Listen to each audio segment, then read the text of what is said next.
Hi, and thank you for tuning in to Noire Histoire. I'm Natasha, and in this episode, I'll be discussing the new Jim Crow. The New Jim Crow, Mass Incarceration in the Age of Colorblindness by Michelle Alexander tackles the complex issues of mass incarceration. Other sources have discussed how the raw figures have grown over time, but as a civil rights attorney and legal scholar, Alexander provides an intriguing exploration of the history of the policies, reforms, and social attitudes that have contributed to the creation of the prison industrial complex and mass incarceration. Sometimes these research-heavy type books can come across as being very academic, and serious subjects in the wrong hands can be boring. The book was originally published in 2010, but I read the 10-year anniversary edition. It doesn't sound like there were many major updates between the two, but if you can get your hands on the updated version, read that one, though you won't be missing much with the previous edition.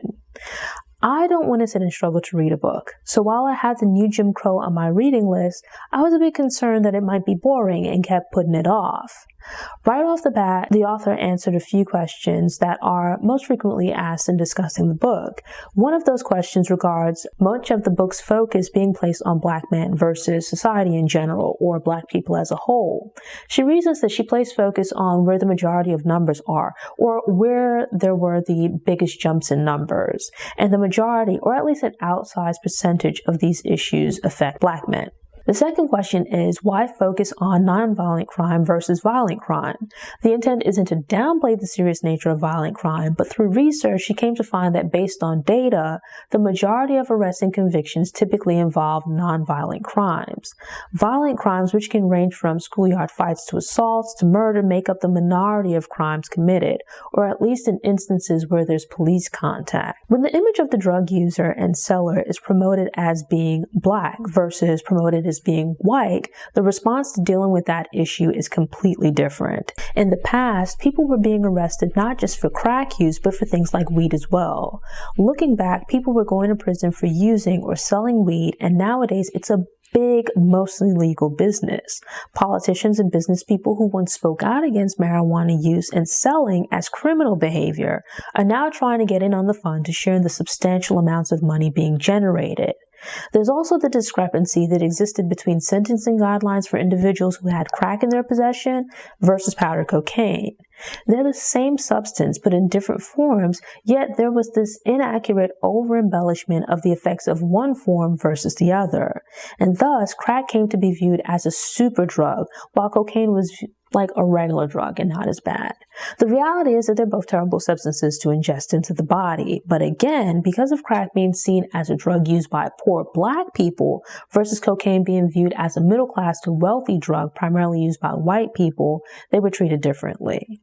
And all of these points and knowledge are being dropped in just the introduction. With that, I couldn't wait to dig into the meat of the book. And gone were all of my concerns about the book possibly being boring. Early on in the book, a point is made to explain the title of the book, which positions mass incarceration as being a new Jim Crow system. Jim Crow was a systematic way of subjugating Black people. It detailed what we could and couldn't do, essentially taking away civil and civic rights to make Black people second-class citizens. It barred Black people from living in certain neighborhoods, attending certain schools, getting certain jobs, etc. Alexander makes the point that when people have been incarcerated, and even when they complete their sentence, often those sentences continue after their release. Upon leaving prison, many temporarily or permanently lose many of the civil and civic rights that Black people were denied during Jim Crow. Throughout American history, there's been a constant push to keep a certain sector of the population at the very bottom of this hierarchy within society. This is done to provide cheap labor as well as other means of profiting from this group. The first version required enslaving people and was then followed by convict leasing, sharecropping/tenant farming, and the Jim Crow system. It's obvious to see remnants of these systems in the prison industrial complex, but I hadn't made the connection that even after people leave prison, their imprisonment continues as they're denied so many of the civil and civic rights. The result is that they're being forced into this situation of being second-class citizens. I found myself nodding along because it made a lot of sense. The bulk of the new Jim Crow is about the rise of mass incarceration and how it functions within what is a type of caste system. But the book reaches back into history and begins with the establishment of America and how slavery came about. There was a desire to establish an exploitative system that would allow the wealthy landowning class to maintain a division between the poor at the bottom. Enslaved black people were on the bottom rungs of society, but there were also indentured servants, poor white people, and free black people on the levels below the wealthy classes. After Bacon's rebellion, it became obvious that the wealthy class couldn't risk having poor people join together, or at least those who weren't rich, join together across racial and ethnic lines. Thus, a system was set up where it's like, okay, you'll be poor, but I'll at least elevate you to be above black people. In that system, being even the poorest white man within the community, you would still be able to lord over a black person, regardless of their station in life. Not just that, but poor white people were now put into positions of authority over enslaved black people in the form of overseers, patrollers, etc. And this false sense of superiority became a fundamental part of their identity. It shows that going far back in America's history, a dependable source of employment for poor white people was being perceived as above black people and in positions that enforced and upheld the rules of society. Slavery was eventually abolished, and then came Reconstruction, which was followed by the introduction of black codes. Things went back and forth well into the late 1800s when Reconstruction was abandoned, which made it possible for southern states to shift into the Jim Crow system. Slavery ended early in the northern states, but a similar Jim Crow system had been established there as well, though it hadn't been formalized. And so now, from about the 1890s to like the 1960s, you have this formal southern system of Jim Crow. It continues the cycle of black people being made second-class citizens in America. Progressive movements in America have rarely achieved their aim because people suddenly decided to be more humane in their treatment of others. Change is usually achieved because reform offered some economic or political incentive.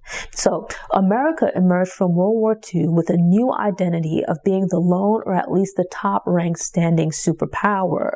It couldn't position itself as being the land of democracy or the land of the free if throughout the country a system exists that allows for the subjugation of a particular race of people. It made America look bad on the international stage. And thus came the reformation of the Jim Crow system, and history repeated itself. There was still a sector of society that wanted things to remain the same. That is, to perpetuate the exploitation of black people and maintain a division between those who were not wealthy. So at the very moment that a reformation was taking place and people were celebrating, a new system of oppression was being planned to take its place. Following the civil rights movement, the goal was to create a new system that would take into consideration that it was no longer politically correct to utilize certain terms or blatant racism. These things were deemed politically incorrect and illegal, so the strategy had to be equally effective but more subtle. With the end of the civil rights movement, when there's a need for another reimagining, activists are being called anti-American and threats to traditional values. They're portrayed as being the problem rather than the system being the issue. They're portrayed as being troublemakers rather than calling attention to a flawed system based on racism. The language and rhetoric that was previously used had to be abandoned, as it was now politically incorrect to call black people niggers in public. You can be physically violent with these people that you know the hierarchy deems unsavory. Thus, coded language and passive-aggressive tactics became the norm. The increase in crime was used as a reason to call for law and order, but with little thought given to how it should be applied to effectively and efficiently decrease crime. Things like population increases, lack of opportunity, increase in under- and unemployment, stagnating wages, poverty, and a host of other issues were ignored. What developed in response was a dragnet intended to clamp down on black people, ensuring our continued subjugation and curtailment of rights. It was all political strategy that didn't really care about addressing crime, but rather providing the means for law enforcement and the justice system to expand. New laws were developed that would substantially increase arrests and the prison population. The author did a great job with this part of the book, taking the time to break down the strategies of how these systems developed over time, would be reformed, and then re-emerge with a new facade, but pretty much intact. These early chapters contain a lot of information, but it's conveyed in a way that's very easy to understand. A lot of this isn't new, as I've read this information elsewhere, but the way that it's put together helped everything to connect. Much of the push for civil rights took place in the South, but in places like the North and the Midwest, Black people had the right to vote for quite some time. While liberals from the coast and the North helped to push and enact these laws, they didn't have to personally live near or compete with Black people for resources. They opened up resources and institutions to Black people in the South, but there was less of a push for change in the North.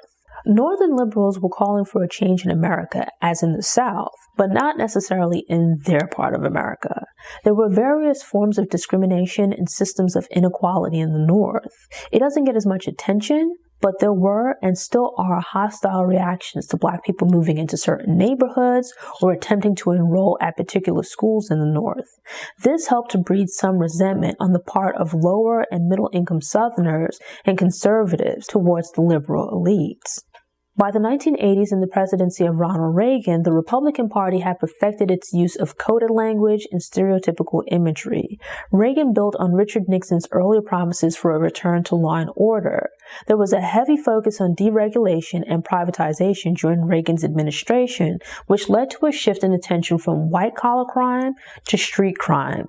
So budgets for offensive tactics against drugs, such as law enforcement agencies, are substantially increased, while defensive initiatives to address the drug addiction and circumstances that lead to people selling drugs or using drugs, such as rehab, job, and other assistance programs, have their budgets decreased. The war on drugs was another facet of the push to criminalize poverty. By this point in the 80s, there were serious issues with underemployment and unemployment, which was creating both drug users and sellers. People who might have had just a basic education prior to this could at least find a job in a factory or in manufacturing that would allow them to comfortably support themselves and their families. But when companies began moving out of cities en masse, many people were left unemployed. And when their desperation gave way to hopelessness, some turned to drugs and others to illegal activity. Instead of addressing the problems that were making it difficult for people to support themselves and their families, the focus was placed on locking them up. Now in the 70s and 80s, this idea of law and order is being promoted, and through coded language, Black people are once again being portrayed as criminals. And once again, the issues being discussed are intended to reaffirm and exert control over the Black community. It's a means of pushing Black people back into an inferior position in society. And so with that, you have people who aren't realistically at risk of being affected by crime, such as those who live in rural areas, being incredibly supportive of these tough-on-crime measures.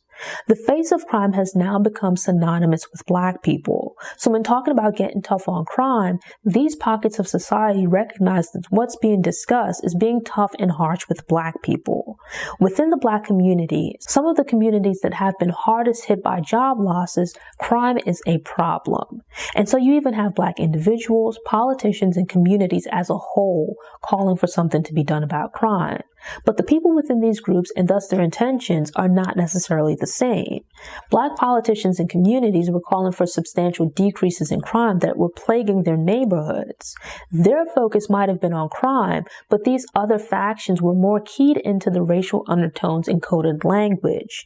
Due to this political doublespeak, politicians were then able to appeal to both groups as they were hearing different things. And this is how these incredibly harsh and unfair crime bills and laws began to be signed into existence.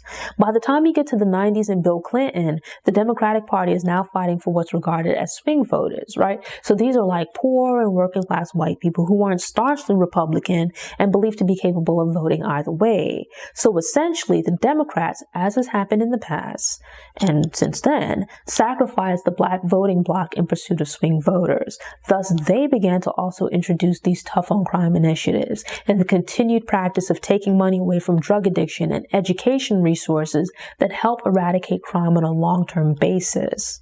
Those funds are instead now increasingly shifted towards disciplinary action against drug abusers and drug dealers. Alexander made a brilliant point about this creative accounting of funds. In keeping with the shift in other policies, the government essentially shifted its focus from building housing for low and middle income people to building prisons. By this point, affordable housing and drug treatment programs are going away, but somehow there's more money for prisons. Protection against unlawful search and seizure is supposed to be a right guaranteed by the Fourth Amendment. Examples are provided where lower courts have sided with individuals whose Fourth Amendment rights have been infringed upon. Yet the Supreme Court has overturned several of these rulings by lower courts.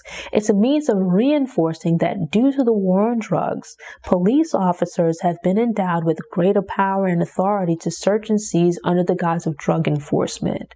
I was already familiar with some aspects and details, but still managed to learn a lot.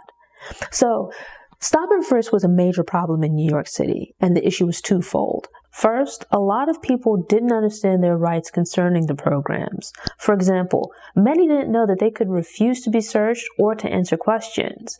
The second issue was that this program and others like it are usually not evenly implemented across society. It tends to target specific people in particular neighborhoods.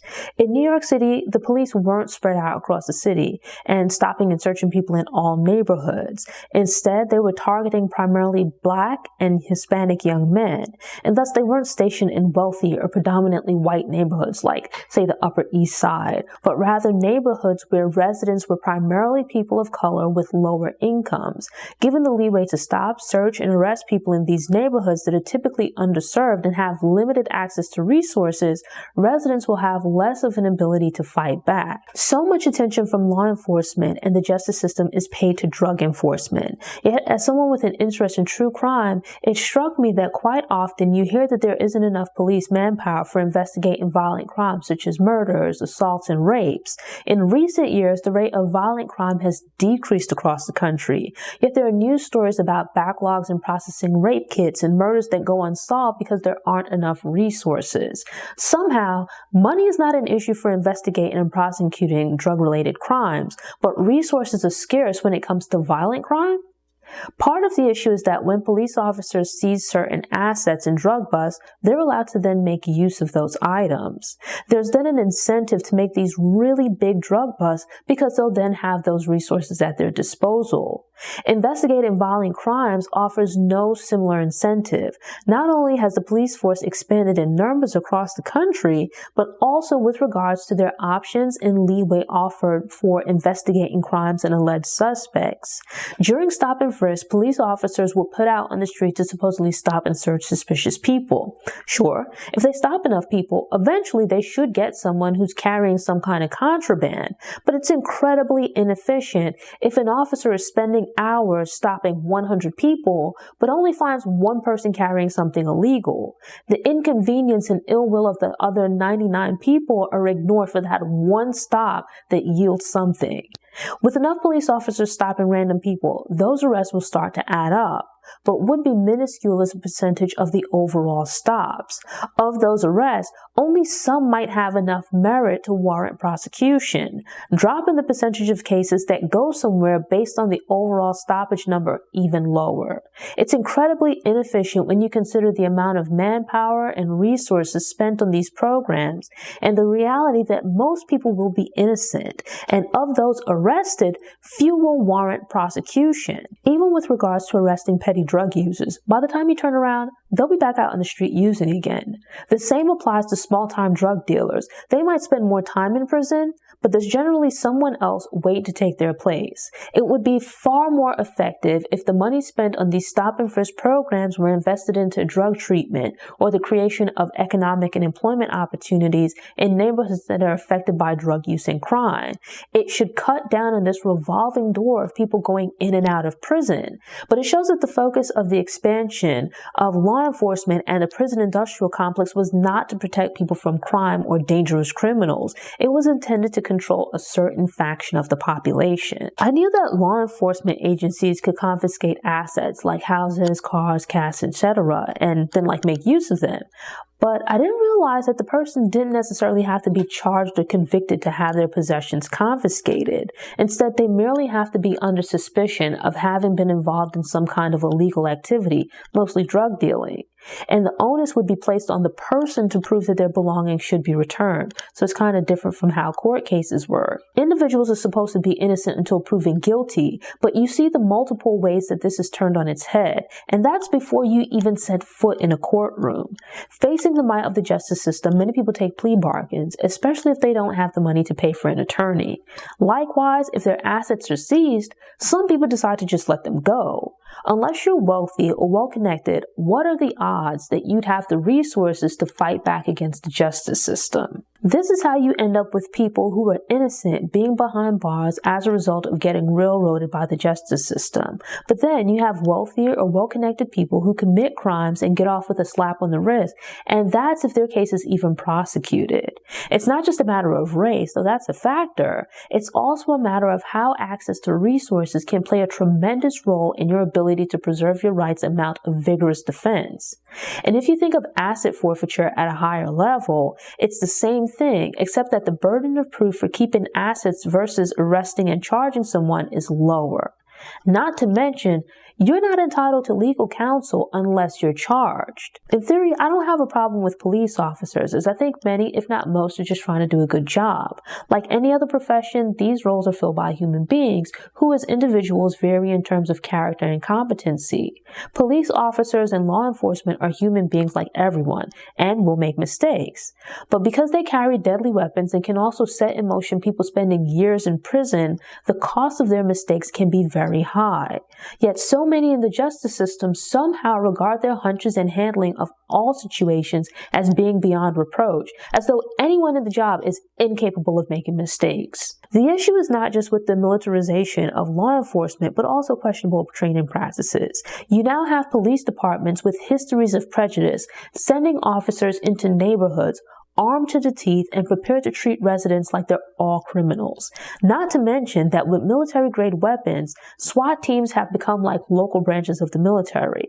Aside from the most glaring instances of police misconduct, there's this commitment from the justice system to doing as little as possible to rein in the police. They might be pressured to accept plea bargains to avoid lengthy prison sentences. You might be found innocent or the charges might be dropped, but your life could still be in shambles. And depending on the circumstances, you might still have a searchable arrest record indicating contact with the police and or the justice system, although you were never charged or prosecuted. Then, when these people get out, they might have a hard time finding a job, housing, voting, or obtaining financial aid for college because in some jurisdictions, felons can be legally denied all of those things. The easy answer is that they shouldn't have committed crimes. But if we ostracize people with a record and make it difficult for them to support themselves and re-enter society, it increases the likelihood that they'll go back to prison. It creates a revolving door where people are constantly going in and out of prison. Because of the unequal manner in which the American justice system polices and prosecutes based on race and income, we have these skewed statistics with regards to who commits crimes. Black and Hispanic communities, as well as low-income neighborhoods, are the most heavily policed. Drug usage rates are fairly equal across the board, but if you place police officers in one neighborhood to search residents for drugs, while residents are not searched in another neighborhood, where do you think the most drugs will be found? In the community where the searches are taking place. And it would give the false impression that drug use and possession is more prevalent in that community. The practice of unequal policing has led to the public face of drug users and dealers being Black and Hispanic people. Alexander states that research shows groups rather than races are more likely to be buyers or sellers of drugs. Young people, teens and young adults in particular, are more likely than other groups to both use and sell drugs. Using and selling drugs, like most crimes, would likely be intraracial because people typically commit crimes with and against people who are in proximity to them. Given the way that American neighborhoods are set up, most people live near other people of their race and or ethnic group. Young white people are slightly more likely to use and sell drugs, yet young Black and Hispanic men are the ones being stopped, searched, and arrested. Young males in white urban or rural areas are not being stopped and searched, so you get skewed statistics about the race and face of the drug economy. For example, there's a discussion of a case in Georgia where the defendant was convicted and sentenced to death for the murder of a police officer.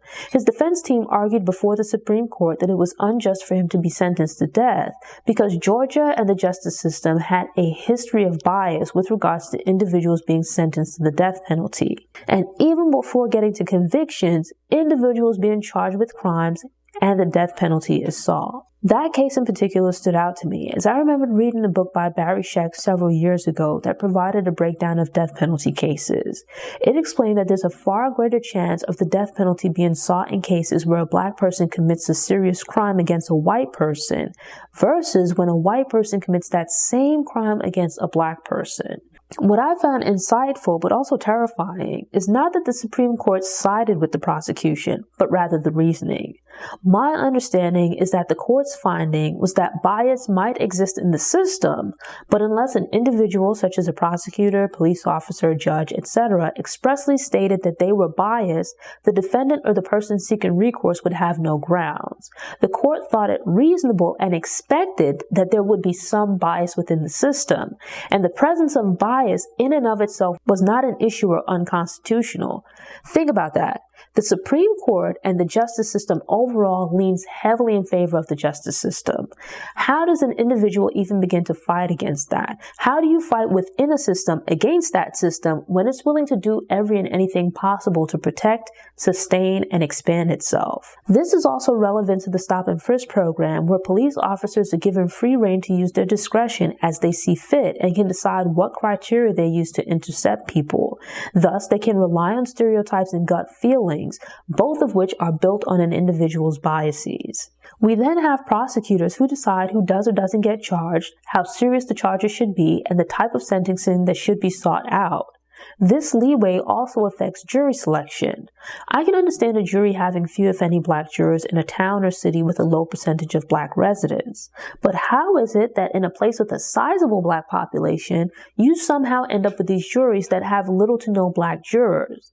In several cases, I've read, watched documentaries, or listened to podcasts about Black defendants. The striking of Black jurors often tends to play a role in their conviction, but it often fails as long as the prosecutor doesn't outright say they don't want any Black people in the jury. And why would they, when Black jurors can often be removed from a jury without providing any reason at all? This is quite disheartening when you take into consideration the struggle and sacrifice of the civil rights movement. On the surface, it looks like we've made so much progress and things have moved forward, but dig a little deeper and it becomes clear that laws and what's deemed politically correct might have changed, but there hasn't been a change of heart within people as individuals or the system overall. Drug use might be relatively equal across communities, but people in middle income to wealthy communities are more likely to have access to resources to fight these charges. Houses, cars, cash, and other assets that might be seized in these environments would likely be more valuable, and their owners better able to fight to have their stuff returned. They're also more likely to have, if not direct political power, then connections, and thereby access to political power where they can make a fuss. With all of that being said, there are few, if any, police officers that will be haphazardly kicking down doors in suburban and wealthy neighborhoods, pulling over cars, or searching random teenagers. The rate of drug use is fairly consistent across the board, but the preferred type of drug used varies a bit. From a statistical standpoint, Black people use crack more than they use cocaine, and white people use cocaine at a greater rate than they use crack. But this is not to say white people don't use crack or Black people don't use cocaine. By placing greater focus on crack, which Black people are more likely to prefer versus cocaine, heroin, or pills, police are more likely to arrest Black people than they are white people. So if you focus on the drug that Black people prefer, and on open-air drug markets where Black people are more present, you end up with an overrepresentation of Black people being arrested and prosecuted. Black and white people are committing crimes at relatively the same rate, but are being moved into the justice system's funnel at disproportionate rates. Studies show that despite non-white people making up the minority of the population, they are more likely to be stopped and searched. But white people who are stopped and searched are several times more likely to be carrying weapons, drugs, or other types of contraband on their person or in their vehicle. With so much focus and attention being placed on black people, it makes it easier for white people to fly under the radar when they're involved in illegal activity. But the justice system is not focused on reducing or stopping crime. It blew my mind to read that people have to pay fees and fines associated with probation, monitoring, and drug testing when they're released from prison. Without a solid support system, a lot of people need time and might even struggle to get back on their feet. Assessing fees that eat up their paychecks and can then be turned over to collections agencies for non-payment seems unreasonably harsh. How is someone supposed to survive when trying to re-enter society with these financial burdens and while also being cut off from various resources because of their records? It's like the deck is stacked against them. At present, few prisons have been built in urban areas. Most are located in remote areas, typically rural or small-town communities, which tend to be predominantly white. Typically, once a person is convicted and processed into the system, if they're serving more than a certain amount of time, they're then moved from the local jail to a prison. Most black people live in cities, but when incarcerated, a person is no longer counted as a resident of their hometown or home city. Instead, they count towards the population of wherever the prison is located. These smaller towns have a lower number of residents, but including the prison's population in their population increases their overall number, thereby giving them greater representation in government. When it comes down to receiving money and resources that are based on population, it allows them to inflate their numbers. Those extra resources can be allocated to the community, but don't have to be spent on the prison or the people who are incarcerated. Jobs in some of these communities were provided by the manufacturing industry, which has collapsed or moved elsewhere in a lot of places. Many of these so-called Rust Belt communities didn't have diverse industries. Prisons and related support services now provide a lot of jobs and revenue in these communities. There's now a vested interest on the part of residents in these communities to keep and expand the prisons due to the economic benefits. As with the comparison between crack and cocaine and the disparity in perception and prosecution, a similar dichotomy exists between drug and alcohol abuse. Young black men are more likely to be arrested and prosecuted for drug possession, while young white men and white men in general are more likely to be caught driving under the influence and or causing drunk driving accidents. They're both potentially mind-altering substances, but driving under the influence or being intoxicated in general doesn't seem to carry the same stigma as drug use. There are multiple examples of how the perception of a drug or substance influences the severity of prosecution despite the substance's true effects on an individual. Look at the history of the perception and change in attitude towards weed over the years. When it was primarily associated with Black, Hispanic, and Asian people in the past, there was propaganda about it being capable of driving people crazy. Users were portrayed as being sex-crazed maniacs devoid of self-control who indulged in criminal behavior. But things changed when the hippies, mostly college and middle-class white kids, began using marijuana. To be clear, I don't support drug use, and that includes cocaine, heroin, etc., as well as tobacco and weed, because I don't think inhaling hot smoke is good for your throat and lungs. But I take issue with the way these substances are policed. Addiction is a disease, regardless of the substance, and thus should be handled as a health issue rather than a law enforcement issue. Look at the current opioid epidemic and compare that to what's referred to as the crack epidemic of the 1980s and 1990s. Black people became the face of the crack epidemic, which led to black men being arrested en masse, black women being referred to as crack whores, and children referred to as crack babies because their parents were addicted at the time of their birth. The response was to destroy families and communities under the guise of fighting a drug war and being tough on crime. And before we go any further, crack babies are not a thing. Rather, growing up with limited resources in poor environments can harm the development of children. Why is it that the focus is on treatment when the epidemic is seen as primarily affecting white people, but the solution was incarceration when the drug du jour was seen as primarily being used by black people? How is the disparity in sympathy and humane treatment of people suffering not seen as at least being based in part on race? And aside from the changes to how addiction is being handled on the street, why haven't there also been widespread changes to the justice system and plans to repair the damage that was caused? Sure, over the years, some white people have also been unfortunate to get caught up in the system. They comprise the majority of the American population, so at least a few will get moved into the justice system's funnel. They might be seen as unintended collateral damage, or even okay to sacrifice, as they're likely to be poor.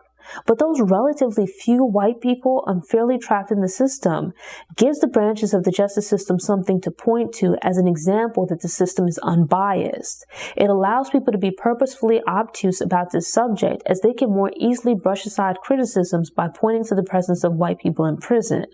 This is used as a tactic to end meaningful conversations before people look too deeply at what's going on. What I've learned from the various books and documentaries that I've read and watched over the years is that reform is never enough. The prison system, justice system, and all other related systems can't merely be reformed because, as we see throughout the book, reform just leads to new variations of the existing problems. For true change to occur and to implement a fair justice system, everything would have to be demolished and rebuilt. But being logical and realistic, we have to first ask, who benefits from the system as it currently exists? Asking and obtaining the answer to that question helps to explain why things were created and why they remain in place. In this case, you have politicians, law enforcement, correctional officers, prosecutors, defense attorneys, judges, and other ancillary employees, as well as entire communities that benefit from mass incarceration, not to mention huge companies like CoreCivic, formerly Corrections Corporation of America. Other companies utilize labor provided by incarcerated people to make and build products or provide services. Companies that make money providing services and products for inmates, such as phone companies, vending machines, commissaries, and mail order catalogs. Shrinking the prison population and then closing a meaningful number of prisons could result in a loss of revenue and jobs for a lot of people. There's not only the difficulty and the tough questions of how do we fix the system, but then also how do you fix the system when so many individuals, governments, organizations, and corporations benefit from its current structure? People are often willing to sacrifice non-whites, Black people in particular, and the poor when doing what is morally and ethically right is at odds with the interests of capitalism and financial gain. How do you ensure that a new but similar system isn't created to take its place?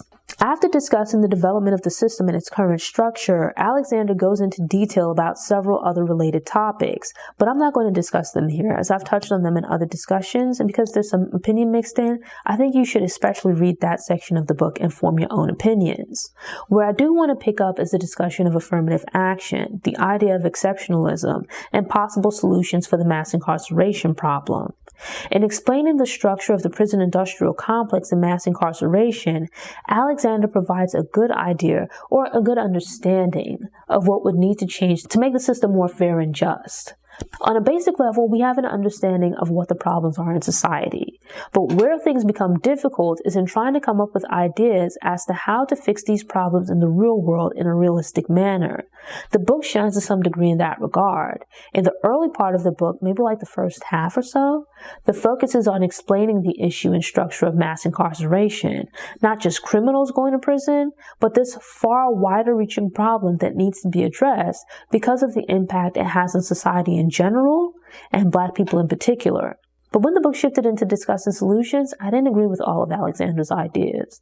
For the most part, she has some pretty good arguments that I agreed with regards to what needs to get done. But where we differed was with regards to how these things need to be done.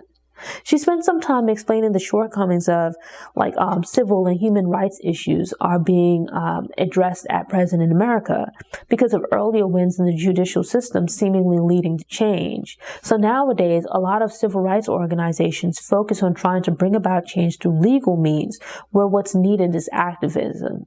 And sure, you need activism, but you most certainly also need legal action, as well as other forms of organized resistance. The reason being that in describing the breakdown of how the system was formed, it's clear that it's a multi-headed beast. You have all of these issues related to inadequate resources that join together to create this problematic system.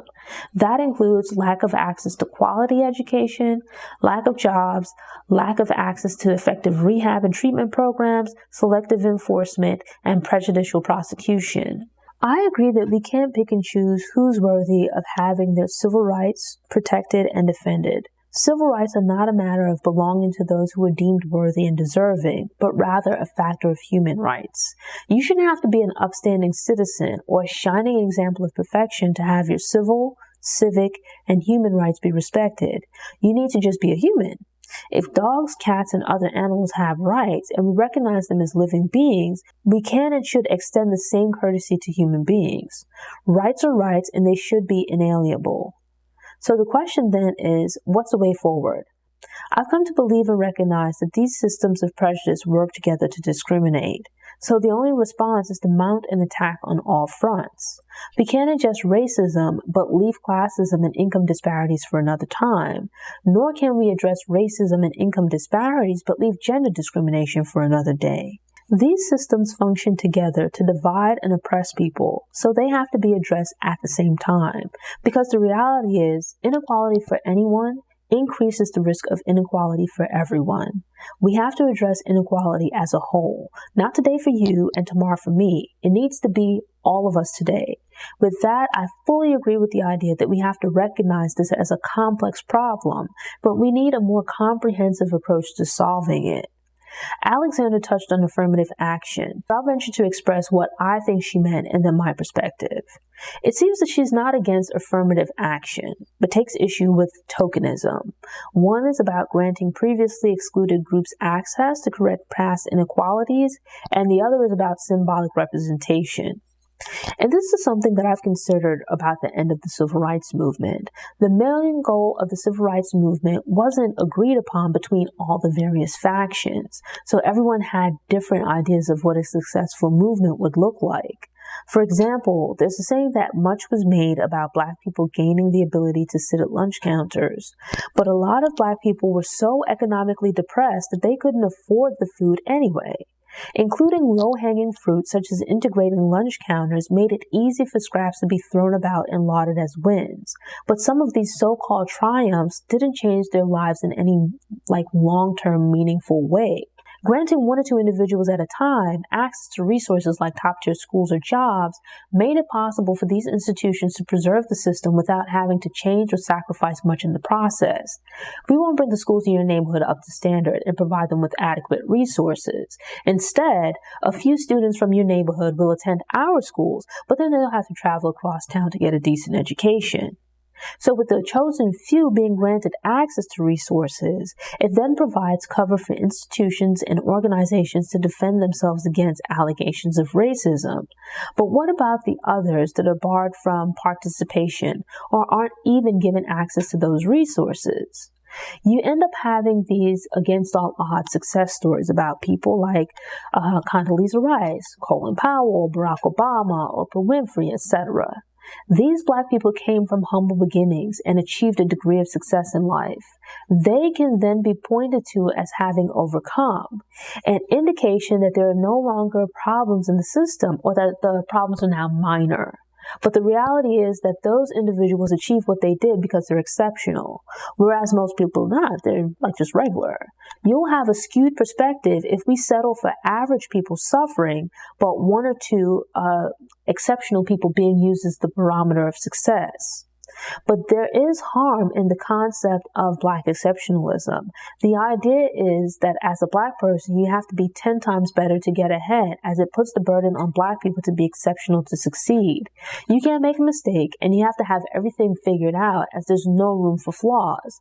You can't be an average human being, because if you're anything less than perfect, less than exceptional, or less than gifted or talented, then your odds for success and opportunities will be severely limited. This makes it look as though things are headed in the right direction when they're still, standing still.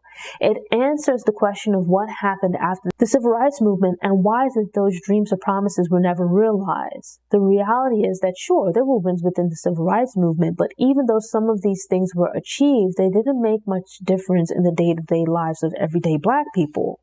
When people point to individuals like Oprah, Barack Obama, etc. as examples of Black progress, it's a way of shutting down meaningful conversations and discussions about race in today's society, especially because, as Alexander points out, so many people hide behind this false notion of colorblindness. We see how this supposed post-racial society worked out with mounting racially motivated incidents during Obama's presidency and the mess that came after. Not to mention, while Obama was in office, there was a hushed conversation about oppressed and disadvantaged people being used as tokens in the system. Because their status and standing are so precarious, it can be difficult for them to enact change. When you, as an oppressed person, integrate into a problematic institution or system upon which your livelihood, future, and personal success are dependent, you're less likely to speak out against the iniquities and problems within that system. Look at Black people who get into positions of power or even just publicly visible positions and then either refuse to speak about race or downplay the problem. Imagine you have a Black person in place heading up a racist organization or in a position of authority within a racist organization. Black people are going to be less inclined to speak out against that person as an individual and sometimes even the institution.